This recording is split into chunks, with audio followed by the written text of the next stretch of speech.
महतपुर विधानसभा से कांग्रेस प्रत्याशी दिनेश जैन बोस ने आज महतपुर सिटी में तूफानी जनसंपर्क किया। इस दौरान कांग्रेस के वरिष्ठ नेता चंद्रकांत परमार ने वार्ड क्रमांक 3 में उनका जमकर स्वागत किया।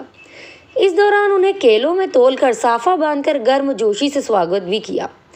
इस अवसर पर वरिष्ठ कांग्रेस के नेता विजय सिंह गौतम, रणछोड़ त्रिवेदी विशेष रूप से मौजूद थे।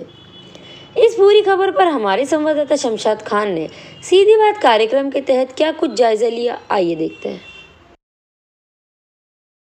इस वक्त महतपुर विधानसभा का सिटी विधानसभा के क्षेत्र कहलाता है ये, और यहाँ पर कई सारे लोग हमारे साथ जुड़ चुके हैं। यहाँ पर सीनियर कांग्रेस के नेता विजय सिंह गौतम जी भी जुड़ चुके हैं। विजय सिंह गौतम जी काफी एक बड़ा नाम है, समाज सेवी का रूप में भी आपको अभी बड़ी तरह से देखा जाता है।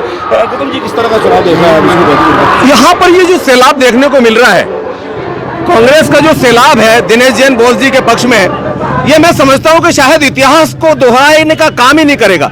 ये एक ऐसा इतिहास बनाएगा कि इसका रिकॉर्ड नहीं टूट पाएगा और हम लोग 50,000 वोटों से चुनाव जीतेंगे, ऐसी हम लोगों की संभावना है। क्या बड़ी वजह माना जाए इसको? आखिर बड़ी वजह पूरी परिवर्तन की बयार, आतंकराज की समाप्ति। लोग पूरी तरह थक चुके हैं मामा से, मामा के प्रतिनिधियों से और यहाँ के पूर्व विधायकों से। उनके जो कुकृत्य हैं वो आज केवल सब सामने है। जनता का जो सैलाब है ये बिल्कुल उनकी भावनाओं का परिचायक है। जनता पूरी तरह से बदलाव के मूड में है और जनता चाहती है। मैं समझता हूं कि हमारी नेत्री कल्पना परुलेकर जी के बाद में एक ऐसा इतिहास बनेगा जो वाकई अपने आप में, इस इतिहास को हम सब लोग याद करेंगे। और महतपुर की जनता को बहुत बहुत धन्यवाद, यहाँ के हमारे सभी वर्गों के लोग और सभी समाज के लोग, सभी लोगों को बहुत बहुत धन्यवाद इतना प्यार देने के लिए। हमारे कांग्रेस के प्रत्याशी को, दिनेश जैन बोस जी को और कमलनाथ जी की नीति रीतियों को जितना आपने सराहा और पसंद किया महतपुर की जनता ने, उनको बहुत बहुत धन्यवाद हमारी ओर से। महिलाओं का प्रतिनिधित्व आप कर रही है, किस तरह का यहाँ पर विधानसभा में रिस्पांस मिल रहा है? महिलाओं के लिए क्या एक नई दिशा बनने जा रहा है विधानसभा? महिलाओं का बहुत बढ़िया रिस्पांस मिल रहा है। उल्टा शिवराज सिंह जी जो लाडली बहना का चेहरा लेकर चुनाव लड़ने की कर रहे हैं, महिलाएं उनके झांसे में आने वाली नहीं है हम, क्योंकि महिलाओं को 1,000 रुपये का झांसा देकर 1150 की तो हमारी गैस की टंकी होती है। 600 रुपया जो वृद्धा पेंशन का था वो 5 महीने से बंद हो गया, विधवा पेंशन 4 महीने से बंद हो गई है। तो 1,000 रुपये का लालच देकर जो ये चाहते हैं कि महिलाएं और कंस मामा चाहते हैं कि बहनें मेरी तरफ आकर्षित हों, तो ये झांसा अब महिलाएं भी झेलने वाली नहीं है। और पूरी ताकत से कमलनाथ जी की सरकार आ रही है और कमलनाथ जी के जो वादे हैं कि नारी सम्मान योजना में हर महिला को 1,500 रुपया महीना मिलेगा, वृद्धा पेंशन 600 से 1,200 कर दी जाएगी, गैस की टंकी 500 रुपये में जाएगी। ये एक एक महिला को समझ में आ रही है। एक एक महिला उस चीज़ को अपने द्वारा अपने स्तर पर फैला रही है और अपने तरीके से कांग्रेस का प्रचार कर रही है, चाहे वो नेता हो या साधारण व्यक्ति। शिवराज सिंह चौहान जी ने कल बोला था मंच से कि मैं सब बर्दाश्त कर सकता हूँ, मेरी महिला बहनों को तो इंक्लूड है, बर्दाश्त नहीं करता। जबकि वास्तविकता मध्य प्रदेश के अंदर तो महिलाएं परेशान है, क्योंकि बलात्कार हुआ उज्जैन के अंदर एक महिला के साथ हुआ। तो क्या कहना चाहेंगे? माननीय शिवराज सिंह जी, इतना पाप लगेगा आपको, इतना पाप लगेगा नकली नोटंकी वाले मामा। मतलब 3 महीने से लाडली बहना योजना दे दी, उसके पहले 18 साल में मामा जी कहाँ दर में घुस गए थे। आज 3 महीने में बहना याद आ गई लाडली है। और आज केवल जितने बलात्कार होते हैं भारतवर्ष में पहला राज्य, सबसे ज्यादा बलात्कार और नारी उत्पीड़न के अगर केस बनते हैं तो वो हमारे मध्य प्रदेश में बनते हैं। हमें शर्म की बात है, हमें शर्म आती है ऐसे मुख्यमंत्री पर। तो हम निश्चित रूप से मामा की इन बातों से बिल्कुल एतबार नहीं करते हैं। क्या लगता है आपको? बहुत बढ़िया। कमलनाथ जी की सरकार मध्य प्रदेश में बन रही है। 18 महीने की जो सरकार रही थी उसमें किसानों का 1 लाख तक का कर्जा माफ हुआ है। 18 साल तक मामा जी ने गेहूं समर्थन मूल्य 2100 रुपये में तोला है। कमलनाथ जी की सरकार बनते ही 2600 में गेहूं खरीदेंगे और किसान की सरकार है और किसान के हित में काम होगा।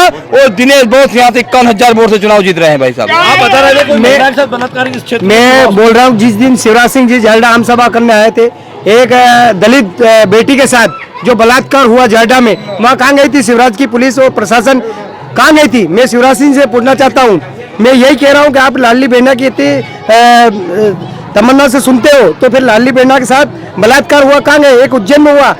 ये शिवराज मामा कलंक के बहनों के नाम से उनके कार्यकर्ता बलात्कार कर रहा है और वो बहादुर सिंह के साथ घूम रहा है। जिसने उस महिला के साथ बलात्कार करा वो जाडा में, वो बहादुर सिंह के साथ घूम रहा है, अभी तक अरेस्ट नहीं हुआ। यही पूछना चाहता हूँ। एक प्रश्न अंतिम और आखिरी प्रश्न है। उज्जैन में महाकाल लोक बना, 850 करोड़ रुपए खर्च किए गए, लेकिन ऐसा घटना हुआ कि एक हल्की सी हवा को नहीं झेल पाई और 70 ऋषियों की 7 मूर्तियां वहां पर गिर गई। क्या कहना चाहेंगे? ये उन्हीं का पाप खाएगा, उसी महाकाल के पाप और श्राप से ये शिवराज मामा जाएगा। और ये भारतीय जनता पार्टी की सरकार जो अपने को हिंदूवादी कहती है, अपने आप को धर्म पे लड़ाने वाली सरकार कहती है, वही सरकार और उन्होंने जो भ्रष्टाचार किया है, 50% से ऊपर भ्रष्टाचार और कमीशन का रेट है। आपने देखा कि थोड़े दिन पहले आंधी में पूरी तस्वीरें और पूरी जो मूर्तियां थी वो ध्वस्त हो गई है। और निश्चित है भगवान उनको माफ नहीं करेगा, महाकाल माफ नहीं करेंगे। ये भोलेनाथ अब इसमें इस बात को दिखाना चाहेंगे कि जो तुमने हमारे साथ में किया, उन्होंने भगवान को भी नहीं छोड़ा, अब किसको छोड़ सकता है वो आदमी जो भगवान को नहीं छोड़ सकता? संभव। जो विधायक जी का बेटा है उनने खुद ने बलात्कार करा है, वो रिकॉर्डिंग चल रही है साहब। वो खुद उसके विधायक का बेटा ये कुकर्म कर रहा है, तो जनता कैसे परेशानी है उसके बागी। इसीलिए परिवर्तन है, जन सैलाब। दिनेश बोस ने 18 साल से मेहनत करी है, उसका परिणाम अब मिलेगा। जनता बदलाव चाह रही है। जिस महाकाल लोक का आपने जिक्र किया है, शिवराज सरकार उसके उस महाकाल लोक के नाम पर राजनीति और वोट बटोरने की कोशिश कर रही है।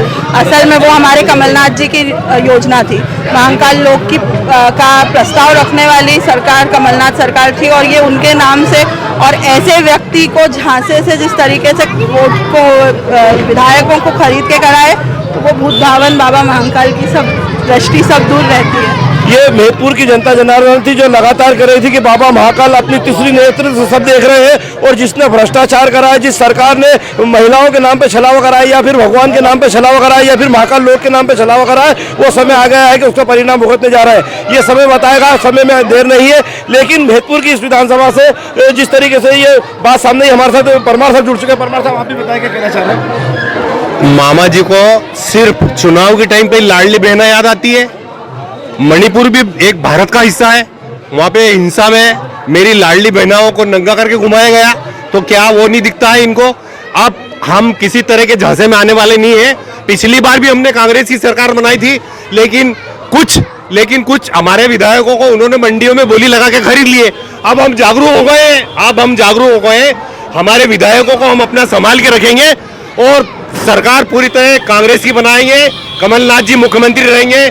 जय हिंद, जय भारत, जय कांग्रेस। बिकाऊ की बात चल रही है। बिकाऊ की बात यह है कि सिंधिया जी ने जो हमारी सरकार गिराई, बीजेपी में जाने के बाद एक बार भी मामा जी को प्रश्न किया कि किसानों को कर्जा माफ करेंगे कि नहीं करेंगे? वो एक बार भी तो बोलना था मामा जी को जाके कि सिंधिया जी ने आपकी सरकार बनाई तो किसानों को कर्जा माफ। उनको मंत्री मिल गया, उनके जो प्रतिनिधित्व करते थे विधायक है उनको मंत्री बन गया, उनको केंद्र में बना दिया। किसान बाहर में किसान अब धोखे में आने वाला नहीं है, वो कांग्रेस की कमलनाथ की सरकार बनेगी, किसानों का कर्जा वापस माफ होगा।